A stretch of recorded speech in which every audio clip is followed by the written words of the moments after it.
சிறகடிக்கும் சிறு பேச்சு வெயில் அடிக்கும் ஒரு பார்வை உடம்பு மண்ணில் புதையிற வரையில் உடன் வரக்கூடுமோ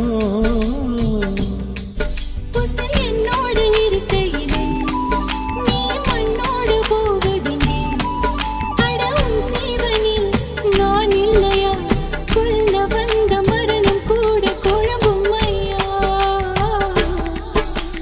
பொறுப்பு சிறுத்தவளே என்ன குங்குமத்தை கரைச்சவளே